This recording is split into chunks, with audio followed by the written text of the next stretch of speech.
नमस्कार, मैं डॉक्टर कंचन सिंह भारत होम्योपैथी में आप सभी का स्वागत करती हूं। और आज के इस वीडियो में मैं आप सभी से बात करने वाली हूं हैंड रिकवरी के बारे में। पैरालिसिस पेशेंट की सबसे बड़ी दिक्कत ये होती है कि उनके पैरों में तो मूवमेंट आ जाता है, उनके पैर ठीक हो जाते हैं, लेकिन हाथ ठीक नहीं हो पाता है, जिसके वजह से हैंड रिकवरी पीछे रह जाती है। तो अब हमें हैंड की रिकवरी को फास्ट करने के लिए बहुत सारे मेथड यूज़ करने पड़ते हैं। तो हैंड की रिकवरी को फास्ट करने के लिए एक मेथड ये है कि जितना हो सके, जितना आपके पास टाइम हो, उससे ज़्यादा आपको अपने हाथ के ऊपर ध्यान देना है, यानी कि एक्सरसाइज करनी है। ऐसे कौन सी एक्सरसाइज करके आप अपने हैंड के मसल्स को स्ट्रेंथ दे सकते हो। इससे पहले हम समझते हैं कि आर्म्स के बारे में। तो आपकी आर्म्स हैं, उनके अंदर जो मसल्स हैं वो सीधे ब्रेन से कनेक्ट होती हैं, हमारे ब्रेन से कनेक्ट होती हैं। जैसे कि हमारा जो शोल्डर जॉइंट है, अब इसमें कौन से मसल्स हैं जिनके वजह से हमें स्ट्रेंथ मिल रहा है और हम अपने शोल्डर को क्या कर रहे हैं, मूवमेंट दे रहे हैं। इसी तरह जो हमारा एल्बो जॉइंट है, इनमें कौन से स्पेसिफिक मसल्स होते हैं जिनको हम क्या कर रहे हैं, हमें ब्रेन क्या कर रहा है, वो हमें स्ट्रेंथ दे रहा है, वो हमें मैसेंजर पास आउट कर रहा है, तो हम क्या कर सकते हैं, मूवमेंट कर सकते हैं। सेम इसी तरह आज हम सीखेंगे कि आखिर अपने एल्बो जॉइंट्स के मसल्स को हम किन एक्सरसाइज से इनको स्ट्रेंथ को हम बढ़ा सकते हैं। कुछ नहीं करना है आपको, जैसे मैं बैठी हूँ बिल्कुल आपको ऐसे ही बैठना है। अपने एल्बो जॉइंट को बिल्कुल टेबल के सहारे ऐसे बिल्कुल टच करके रखना है। अगर आपके घर में डंबल है तो आप डंबल यूज़ कर सकते हैं, अगर आपके घर में डंबल नहीं है तो आप बॉटल का भी यूज़ कर सकते हैं। ध्यान रखिए कि जो बॉटल का वेट होगा वो 1 लीटर के करीब उसमें पानी आप रख सकते हैं। चलिए मैं आपको एग्जांपल देके समझाती हूँ कि आप एक्सरसाइज कैसे कर सकते हैं अपने एल्बो के मसल्स को स्ट्रेंथ देने के लिए। जैसे कि मेरे पास एक बॉटल है, तो अब हमने क्या किया, हमारा जो एल्बो जॉइंट है ये टेबल पे मैंने टच किया। अब अपने हाथों में बॉटल लिया, बिल्कुल हल्का बॉटल है ये, इसमें मैंने एटलीस्ट आधा लीटर के करीब आधा लीटर के करीब मैंने पानी भरा हुआ है इसमें। अब हमें एक्सरसाइज कैसे करनी है, सेम ऐसे सपोर्ट दे के हमें एक्सरसाइज करनी है। 1 2 3 4 5, बिल्कुल धीरे धीरे, एकदम फास्ट नहीं करना है आपको।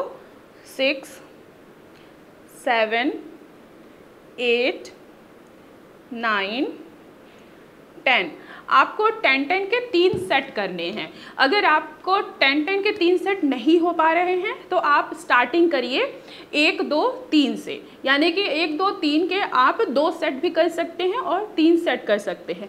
इससे क्या मिलेगा कि जो आपका एल्बो मसल्स है, ठीक है, उसमें बहुत ज़्यादा स्ट्रेंथ मिलना स्टार्ट हो जाएगा और वो सीधे कहाँ इंडिकेट करेगा, आपके ब्रेन को। जब आपका ब्रेन मैसेंजर देना स्टार्ट करेगा तो आपकी एल्बो जॉइंट क्या करेगी, वो मूवमेंट करेगी, यानी कि आपकी एल्बो जॉइंट ऐसे हिलना स्टार्ट हो जाएंगे, आप कोई भी काम कर सकते हैं। अब हम बात करते हैं दूसरी एक्सरसाइज की, यानी कि रिस्ट जॉइंट की। हमें अपने रिस्ट जॉइंट को भी क्या करना है, इसकी स्ट्रेंथनिंग को बढ़ाना है। तो इसके लिए हमें क्या करना है कि हमें नोटिस करना, हमें ध्यान देखना है कि हमारा रिस्ट जो है क्या वो अपने आप मूवमेंट कर रहा है।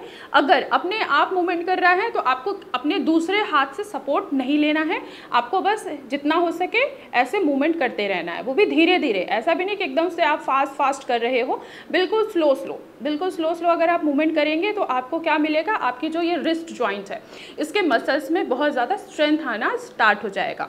अगर आपके रिस्ट जॉइंट में, रिस्ट मसल्स में बिल्कुल भी मूवमेंट नहीं है, आप नोटिस कर रहे हो कि इसमें बिल्कुल भी मूवमेंट नहीं आ रही है, तो आपको अपने दूसरे हाथ से सपोर्ट ले सकते हो और आपको रोटेट करना है दूसरे हाथ के मदद से। पर ध्यान रखना है कि आपको ज़्यादा प्रेशर अपने दूसरे हाथ से नहीं लगाना है। कोशिश करना है कि जो आपका हैंड, जैसे कि आपके राइट हैंड है, वो राइट हैंड का जो रिस्ट है वो मूवमेंट नहीं कर पा रहा है, तो आपको अपने लेफ्ट हैंड से इसका सपोर्ट लेना है और धीरे धीरे आपको मूवमेंट कराना है, बिल्कुल धीरे धीरे, एकदम धीरे धीरे। ये नहीं कि एकदम से आप बहुत जल्दी कर रहे हो, तो आप जल्दी करोगे तो क्या होंगे, आपको एनर्जी लगेगी, मसल्स क्या होंगे, वो भी ब्रेक डाउन होंगे और वहाँ पे क्या हो सकती है, सोरनेस आपको हो सकती है, यानी कि पेन महसूस हो सकता है। तो आपको बिल्कुल धीरे धीरे अपने लेफ्ट हैंड से रोटेट करना है। तो इससे क्या होगा कि आपके एल्बो, आपके रिस्ट जॉइंट को, आपके रिस्ट मसल को स्ट्रेंथनिंग मिलेगी और आपको पैरालिसिस से धीरे धीरे आराम दिखना स्टार्ट हो जाएगा कि आप अपने रिस्ट जॉइंट को, आप उसकी मदद से कोई भी सामान आप उठा सकते हैं। अब हम बात करते हैं फिंगर्स जॉइंट्स की, फिंगर्स के मसल्स की। तो फिंगर्स में दो तरीके के मूवमेंट होते हैं, एक होता है बंद करना मूवमेंट, एक होता है खोलना मूवमेंट। अगर हम बंद तो हम आसानी से कर सकते हैं स्माइली बॉल की मदद से। ये स्माइली बॉल की मदद से सभी डॉक्टर्स जो होते हैं वो सजेस्ट करते हैं कि अगर आपके फिंगर्स बंद नहीं हो रहे हैं तो आपको एक्सरसाइज करनी है स्माइली बॉल की मदद से। जब आप स्माइली बॉल लेते हैं तो आप क्या होगा, ऐसे आप जब प्रेस करेंगे तो आपके फिंगर्स क्या होंगे, वो अंदर की तरफ बंद होंगे। लेकिन प्रॉब्लम यहाँ पे आती है पेशेंट्स की, पैरालिसिस पेशेंट की, वो बंद तो कर लेते हैं पर अपने फिंगर्स को वो खोल नहीं पाते हैं।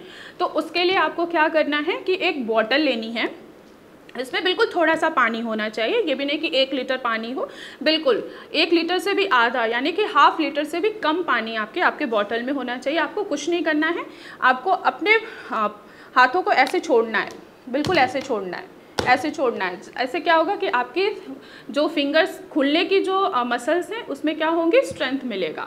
जब स्ट्रेंथ मिलेगा तो आपके फिंगर्स जो हैं जहाँ बंद हो जाती हैं वो खुलती नहीं है। तो इस एक्सरसाइज से आपके फिंगर्स की मूवमेंट जो है खुलने की और बंद होने की ऑटोमेटिक इंक्रीज होती चली जाएगी। यानी कि इन एक्सरसाइज से आप अपने हैंड के मसल्स को स्ट्रेंथ दे सकते हैं। अब हम बात करते हैं शोल्डर मसल्स के स्ट्रेंथ के लिए। तो शोल्डर के मसल्स को स्ट्रेंथ देने के लिए हम शोल्डर व्हील्स का यूज़ करते हैं। शोल्डर व्हील्स आसानी से मिल जाती है मार्केट में, आप अपने घर पे भी उसको वॉल पे लगा सकते हैं। उनकी मदद से आप अपने शोल्डर मसल्स को भी स्ट्रेंथ दे सकते हैं। तो ये रही छोटी छोटी एक्सरसाइज जिसकी मदद से आप अपने हैंड को स्ट्रेंथ दे सकते हैं। तो इन एक्सरसाइज को आप अपना के आप अपने हैंड स्ट्रेंथ को बढ़ा सकते हैं। तो आज की वीडियो में इतना ही, फिर मैं मिलूँगी आपको नेक्स्ट एक्सरसाइज के साथ। तब तक के लिए धन्यवाद।